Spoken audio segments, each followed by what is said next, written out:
All right, so I was bored, right? So then I check on, I Google some stuff, whatnot. I think I was inspired by like a tweet, and people were talking about like the COVID death because it's usually like every time Trump opens his mouth, then I would see like a whole bunch of people under the comment section, talking about like you murderer, you killed 210,000 people, blah blah blah, a whole bunch of stuff, right? And I believe someone actually pointed out, well, how many people die per year, or due to suicide and drug overdose or car accidents and so on and so forth. So I'm like, these are actually interesting questions, and I was actually genuinely curious to see some of the numbers. And so I Google how many people died from suicide, right? On average, I think last year was like 50 something thousand, in 1 year. And like drug overdose was like 67,000. But here's the real kicker, right?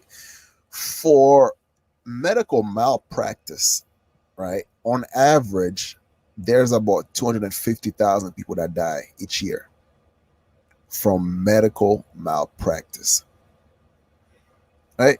And now it's like, and I'm thinking, I'm like, look, when we're when we actually love to bring about the COVID death, and that's the number we love to bring up, like 210,000 people died of COVID. It's your Trump. It's your fault, Trump. All that stuff, right? And it seems like a lot, right? It does. But let's take into consideration we have about 325 million, including the people that is not accounted for. Let's just say on average, we have about 350 million people here in this country. So 200,000, right? 200,000, that's like a very, very, very small fraction, right? Compared to the overall picture. And we had about 7.5 million people that was affected and infected with COVID, right?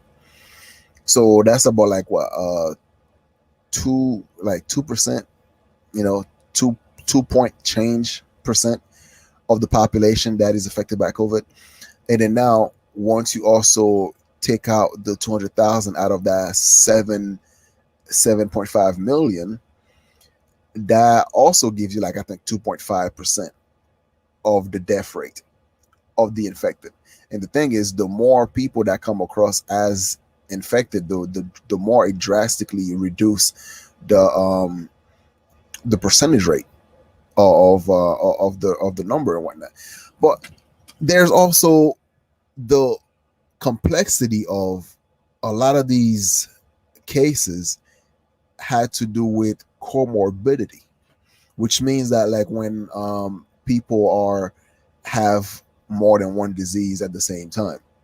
So then therefore, if you take into consideration the death that only had to do with COVID was only about 6% of that total 200,000 number, right?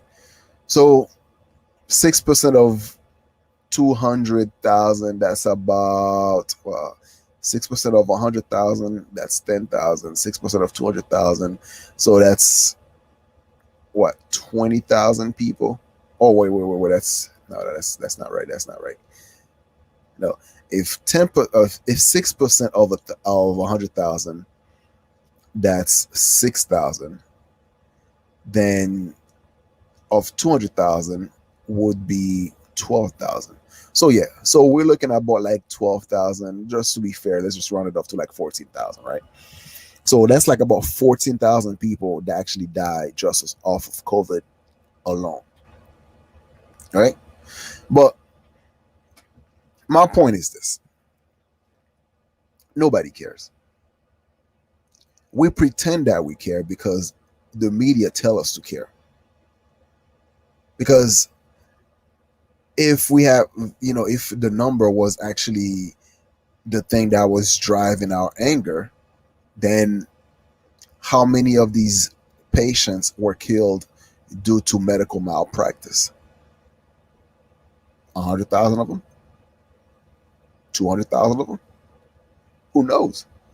Because the disease itself, right? COVID-19 or whatnot. COVID, it was a new strain, and there was a lot of unknown factor that was going on when the epidemic or pandemic, I don't know, when the virus first kicked in, right? So therefore, we now are told to focus on the number. 200,000 people died. 200,000, 200,000, 200,000. But dude, deep down, you wouldn't care about none of that. You wouldn't care about none of that until a specific industry or a specific or what you might call it, institution tell you that's what you should care about. It's like whenever when we talk about, let's say, gun or let's say police brutality, right? The people that are talking about police brutality, and 99.9 of them don't care about police brutality. They don't, right? But they talk about this issue because that is what becomes trendy.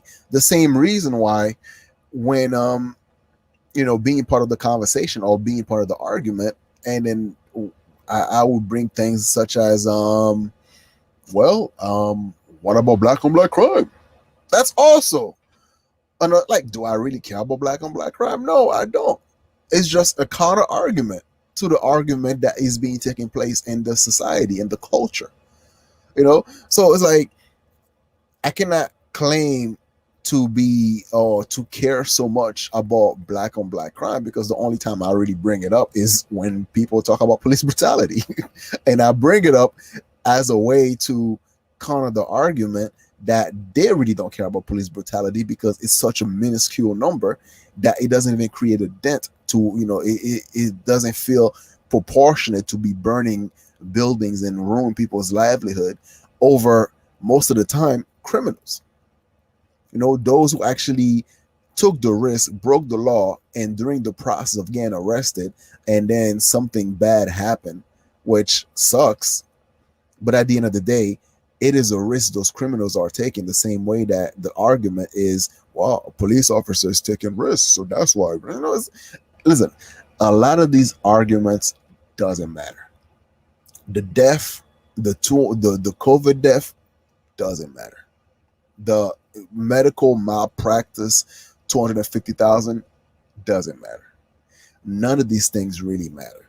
What we have, if we have to be honest with ourselves, what we have is people that is pretending to be outraged, and people bringing out other facts that try to counter the narrative of the fake outrage. Because at the end, whether you for or against police reform, nobody cares. We're talking about because that's what's trendy.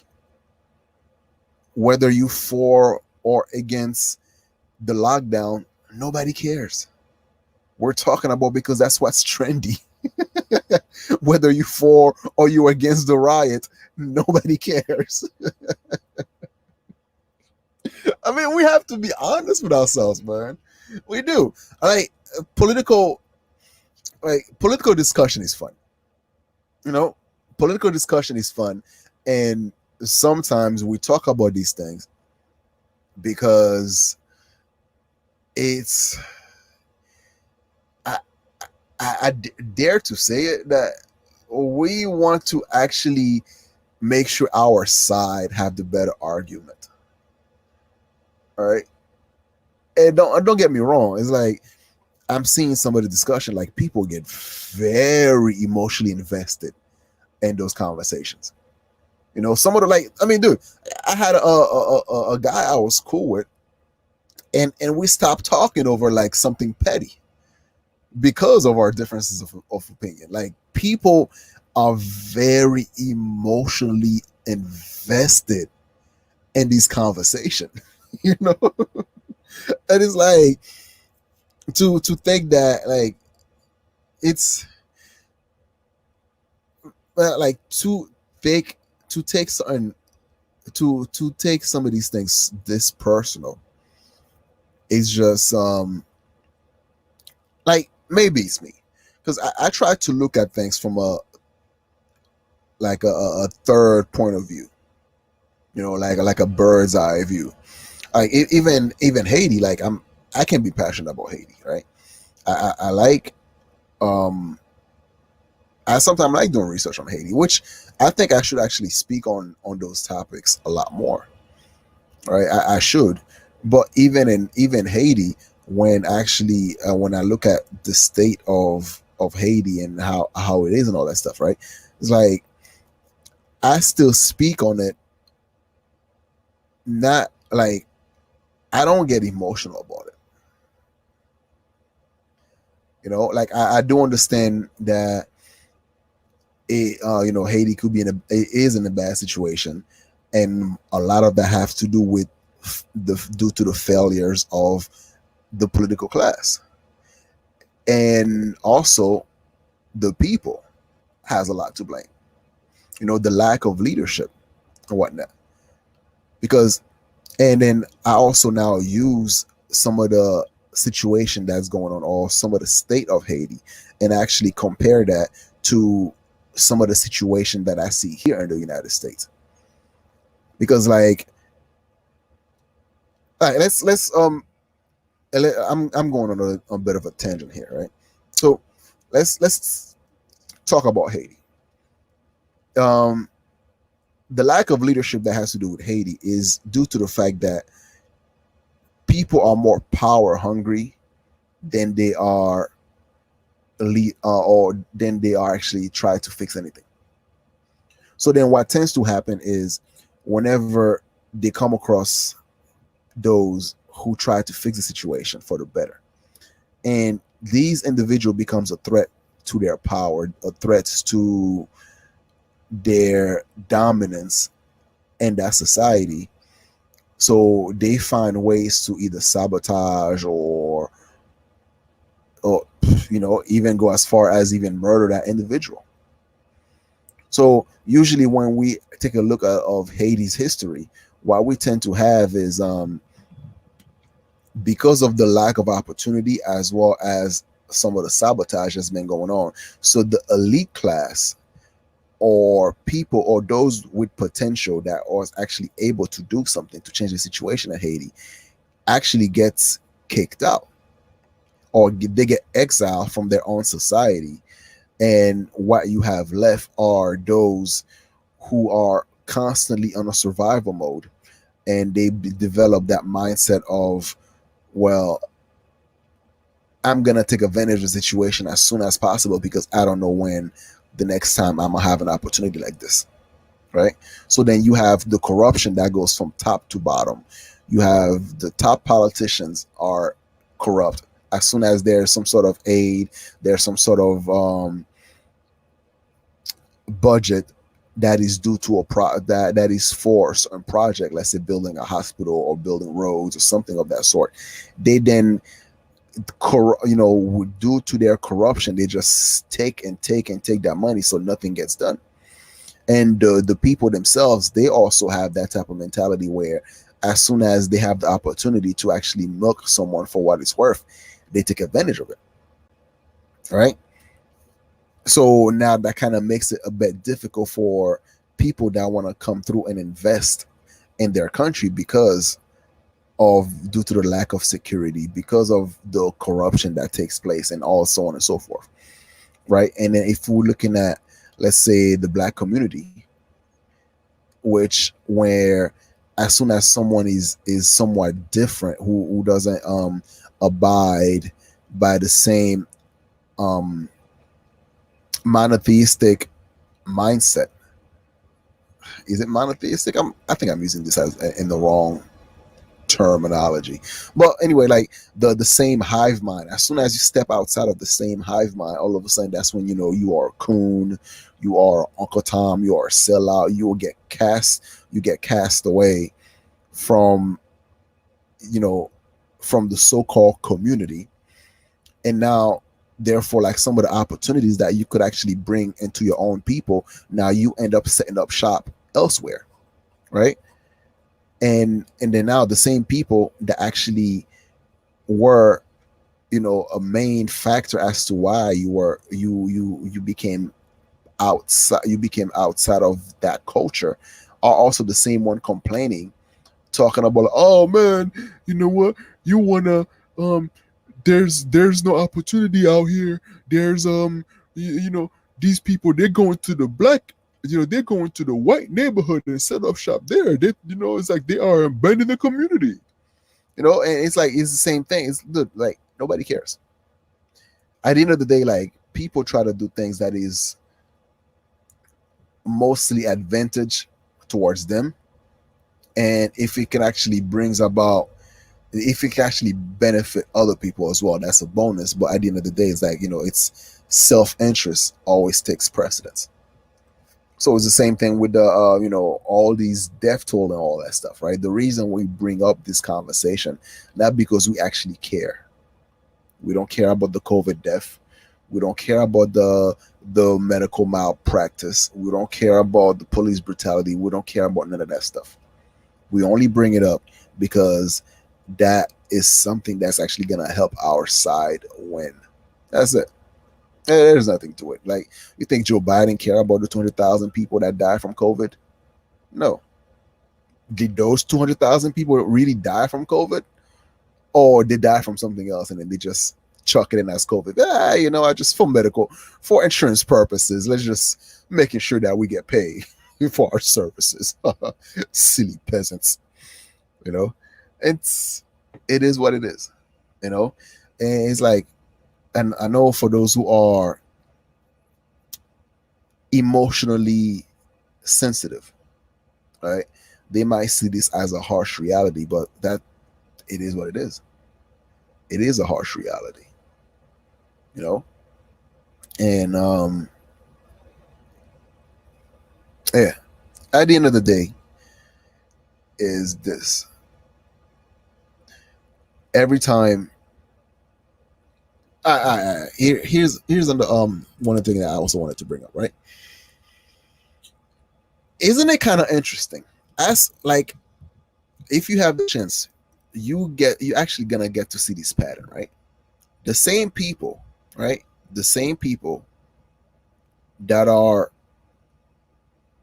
that advocate for the same people that advocate for what you might call it, abortion, right? The same people that kept saying that the world is overpopulated. These are the same one that's also complaining about the COVID death. It's like, dude, the world's overpopulated, right? How do you think you're gonna reduce the population? If someone don't want to wear a mask and stuff like that, right? So then you should be rejoiced because you get to outlive these people, right? You get to outlive these individuals who refuse to follow the quote unquote guideline, the scientific guideline, and so on and so forth. It's just, it constantly showed the hypocrisy of these individuals, right? And then those who actually bring about other numbers, all the factors into the argument, is because they're solely trying to expose those hypocrisy, not because they really care. Like I'm telling you right now, I really don't care. And the people I sometimes argue with, they don't care neither. Unless it actually happens to you personally, that you were personally affected by, let's say, death in the family, someone died of COVID or something like that, then you don't really care. You really don't. And the fear and the hysteria that is being there is all politics. That's it. I think the only way we'll be able to know the true COVID death toll is like every year we have like a census of how many people die each year, so on and so forth, and then we'll just make a comparison about how many people die on average in the United States, and then to see how big of a spike that was due to COVID-19. That's the only way you would actually be able to get somewhat of a real answer. But I doubt it. I think it's probably gonna look just like any other year. You know, most likely a little bit of spike, but not by much. Percentage wise, nah, it's not gonna make a dent. So, if you wanna be out here rocking a mask, do all that stuff, do it. You know, I'm not telling you guys not to wear a mask or to wear a mask. None of that stuff. Like, sometimes I do it. If I'm around old people to make them feel comfortable, I put it on. Right. And certain crap, I just do it. But am I a fan of it? No. If I can get away with it without rocking it, hell yeah, I took it off. I don't like if I'm walking in the grocery store doing my shopping, unless somebody remind me you need a mask on, I don't put it on. And a lot of time, people are actually getting sick and tired of these demands because like it sucks because like I used to be more of a jerk about it, but what tend to happen, right, is they put a lot of pressure on the employees to make sure they ask people to wear a mask. Like I was talking to a lady at a gas station, and then I asked her, I'm like, well, like what happened? What's going on? And she told me that like if let's say they get caught, and then they would get written up. So it sucks because like you might not want to oblige by this BS rule or this BS mandate, but knowing that your protest would actually get someone else in trouble, and it's like, all right, fine, I can't be a jerk, you know. So, but listen, you can wear it if you want to. You don't, you can wear a mask if you want to. Don't wear a mask if you want to. It doesn't matter. To me, at this state, at this day and age, at this late in the game, or we understood, we know a lot more about it. It's all fear mongering. It's all for political purposes. That's it. That's all it is. But anyway, so it's Art Banaka. Share, like, comment, subscribe. I'm out of here. Peace.